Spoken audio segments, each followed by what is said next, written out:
right? Hey, Mike, this team is like kind of been a burr under your saddle here the last 3 times you've played them. How do you plan for a team like this? Does playing a team like Toronto before this kind of help you guys a little bit? Long athletic team like that. Yeah, it's a good team. Their length and their athleticism has bothered us. And, I mean, it's no secret. I don't think there's any really thing magical that I can give our guys to go out there and win the game. We just got to play smarter. We got to play harder for longer stretches. We're more than capable, but you got to give credit where credit's due. Willie Green and the staff are doing a fantastic job with this group, and the team is a really, really good team with a couple of high-level scorers and scores that are different while still having the ability to shoot the ball. So it's got to go play better at the end of the day because we, again, not taking anything away from them, but we have not felt we played our best against these guys, knowing that they had something to do with it too. Coach, looking at Malik's game this year, where do you see the biggest areas of growth in his game from maybe now compared to last year? And has there been anything that surprised you about his game since coaching him? He's grown in a lot of areas, especially defensively. I think he has a better feel, better understanding. Not only that, I mean, he's tried to go vertical on a handful of occasions this year. He didn't go vertical at all last year. He's tried to take charges this year, and he didn't take any last year. And so I give him a lot of credit for stepping up and trying to do the things that we've been asking him to do and to change his game. And then, shoot, offensively, you felt he could pass, but he's making plays that not are surprising, but are like, okay, wow.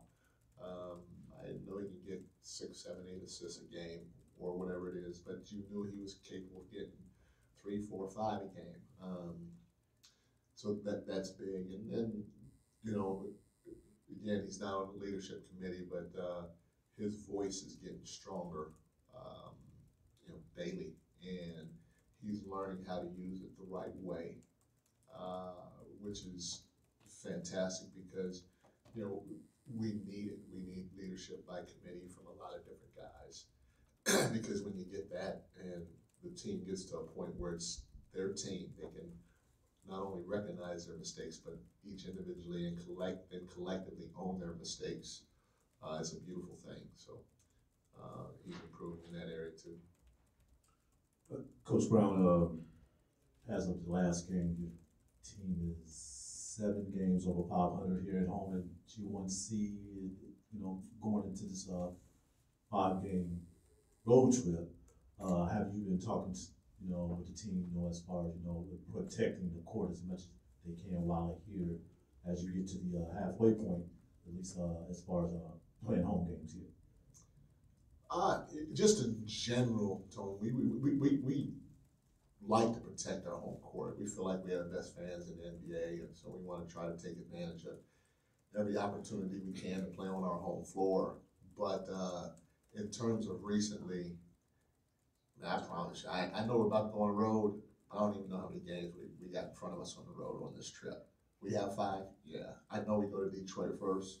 Well, my grandkid, I don't even know where we go after Detroit. So I don't even know if we practice before we leave for Detroit tomorrow or if we practice when we land. So right now, I'm just locked in on the Pelicans and trying to get a win tonight. But in general, we do talk about protecting our home floor and try to really, like I said, take advantage of our home crowd because it's the best in the league. But I don't look too far in front of us. That'd be too much for me. I get too anxious. Hey, Coach. Davion's been in that backup 1 spot for the last handful of games. Like, obviously, we know what he brings defensively, but what have you seen him when it comes to filling his role offensively, and how does Malik's increased playmaking sort of alter that role? Well, the thing about Davion, he's quick, and he can get to that paint. We're big in terms of us preaching it. We're a big paint touch team, and we like the spray three, and when you have a guy like Davion that has the quickness he has, he can play make for us the exact way we want all of our guards to, and that's to touch the paint, spray the shooters. And so you got a guy like Davion, his quickness, his strength. If you don't respect his drive, he can finish. If you do pull over, like good teams should or would, he's going to find an open guy 9 out of 10 times for a catch and shoot spray or a spray to swing, catch and shoot three, or snap drive. So and then on top of that, his pace with the basketball is really good. So he just adds another playmaker out on the floor that is capable of breaking the defense down and making the game easier for others. Mike, could you share maybe like a brief progress report on Colby Jones, Jordan Ford, Slauson, and some of the other guys that have been bouncing kind of back and forth a little bit between Stockton and still working with the main roster? I mean, they're all doing good. It's for them right now. It's just about getting reps. It's no different than Mimi and Keon last year. You know, the more reps that they can get in game situations, the better. And they're all taking advantage of it in different ways. You know, I mean, Jordan hits a game winner the other day. He probably won't be in that situation for us right now. You know, so to experience that against other pros is huge. You know, Slauson's had multiple games where he's knocked down multiple threes. That's going to be huge because he's going to have to be able to space the floor and knock down and catch and shoot three for us. And then, you know, Kobe, he's been put in situations not just during the meat of the game, but at the end of the games where they need a bucket. And, you know, at times he stepped up, at times he didn't. And so just the experience of being able to go out and play 32 minutes and take 16 shots against certain types of defenses is invaluable, and they're getting that right now.